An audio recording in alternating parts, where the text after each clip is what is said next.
আজ এক সন্ধিক্ষণে পৃথিবী দাঁড়িয়ে আছে, উদ্বেগ, উৎকণ্ঠা আর সময়ে অপেক্ষা। কোথায়, কিভাবে, কে আগে হামলা বা যুদ্ধে জড়িয়ে পড়বে, সেই চিন্তা নিয়েই উদ্বেগ।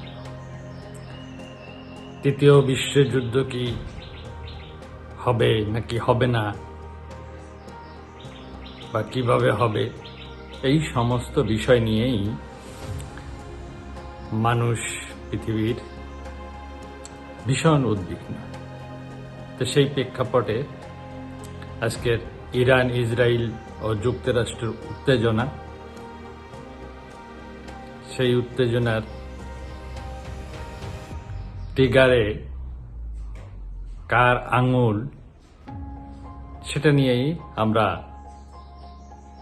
আজকের এই প্রতিবেদনটি তৈরি করেছি। ভালো লাগলে শেয়ার করে সবাইকে সবার তরে পৌঁছে দেওয়ার জন্য অনুরোধ রইল।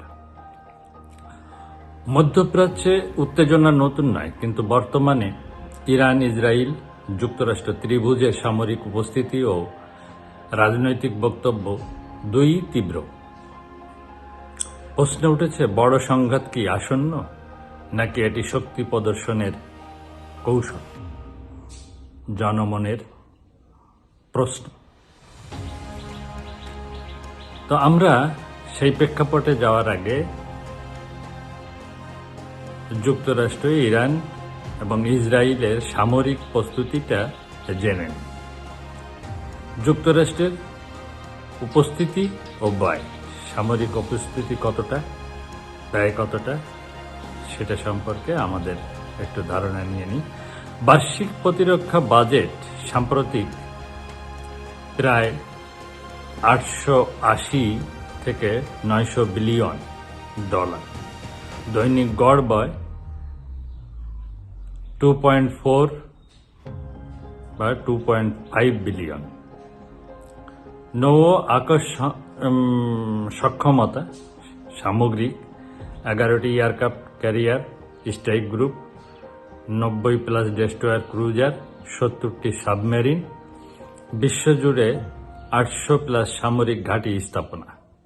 মধ্যপ্রাচ্যে উত্তেজনা বাড়লে সাধারণত 1-2টি ক্যারিয়ার গ্রুপ মোতায়েন, অতিরিক্ত destroyer, air defence, missile shield, strategic বোমায় B-52, B-1 ঘূর্ণায়মান উপস্থিতি, air defence system, Patriot, third শক্তিশালীকরণ।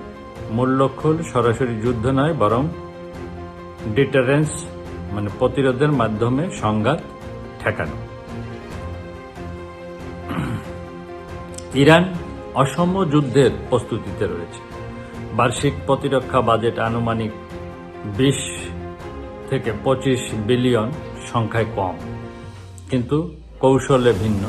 সামরিক কাঠামো হচ্ছে সক্রিয় সদস্য 5 lakh, Islamic Revolutionary Guard Corps, IRGC আলাদা শক্তি, 1000-এরও বেশি ব্যালিস্টিক ও ক্রুজ মিসাইল, স্বল্প ও মধ্যম পাল্লার, বিশাল ড্রোন সক্ষমতা, শাহেদ সিরিজ, হরমুজ প্রণালীতে নৌ হয়রানি সক্ষমতা, fast attack craft, mine.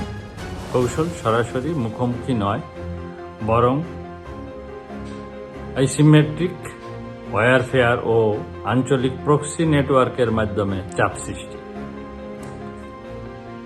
Israel দ্রুত আঘাত ও দ্রুত প্রতিরক্ষা সক্ষম। বার্ষিক প্রতিরক্ষা বাজেট 24 থেকে 30 বিলিয়ন ডলারে, দৈনিক গড় 70 থেকে 80 মিলিয়ন।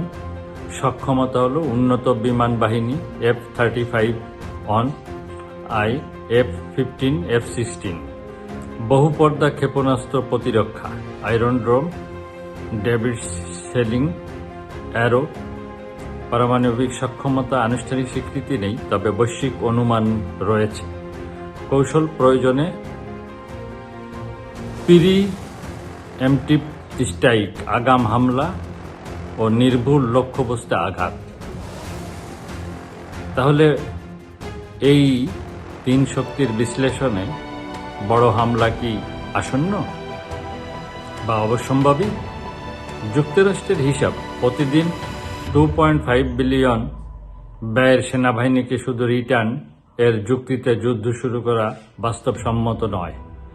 বড় যুদ্ধ মানে তেলের দাম উস্ফোলন, বৈশ্বিক বাজার ধাক্কা, মার্কিন ঘাঁটিতে পাল্টা হামলার ঝুঁকি, আঞ্চলিক আগুনে ন্যাটো মিত্র জড়িয়ে পড়া। আর ইরানের প্রতিরোধ ক্ষমতা, ইরান জানে সরাসরি যুদ্ধেও টেকসই নয়, তাই হাইব্রিড প্রক্সি কৌশল, সরাসরি হামলা হলে প্রতিক্রিয়া আঞ্চলিকভাবে ছড়িয়ে পড়তে পারে।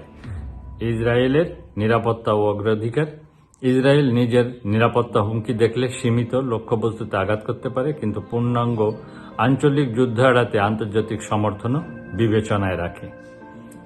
বাস্তব মূল্যায়ন কি? সামরিক উপস্থিতি তিন পক্ষেরই বেড়েছে। হ্যাঁ। পরিকল্পনা প্রস্তুত, সম্ভাব্য। তাৎক্ষণিক সর্বাত্মক যুদ্ধ নিশ্চিত না। বর্তমান অবস্থা বেশি করে চাপের ভারসাম্য, যেখানে শক্তি প্রদর্শনী প্রধান বার্তা। ভুল হিসাব, ভুল সংকেত বা বড় উস্কানি পরিস্থিতি বদলে দিতে পারে, তাই ঝুঁকি উড়িয়ে দেওয়া যায় না। তবে কূটনৈতিক ও নিয়ন্ত্রিত প্রতিরোধ এখনো সক্রিয়। পরিশেষে ইরান বড় হামলার শিকার অবশ্যই হবে এমন নিশ্চয়তা নেই, বরং তিন পক্ষই জানে পূর্ণাঙ্গ যুদ্ধের খরচ অর্থনৈতিক, সামরিক ও রাজনৈতিক অত্যন্ত উচ্চ। তাই বর্তমান বাস্তবতা টিগারে আঙ্গুল আছে, কিন্তু চাপ দেওয়ার আগে বহুবার হিসাব করা হচ্ছে। তো ধন্যবাদ। এই ছিল এই আমাদের জনমানুষের উত্তেজনা, উদ্বিগ্নতা, মূল হিসাব। তো এই হিসাবে এখন আপনারাই বিবেচনায় নেবেন কে প্রথম ট্রিগারে চাপ দিবে আর কে দিবে না। তো ভালো থাকবেন। ভিডিওটি ভালো লাগলে সকলের দ্বারা শেয়ার করে ছড়িয়ে দেওয়ার অনুরোধ রইল। আবার মালিক ভরসা। জয় জয়।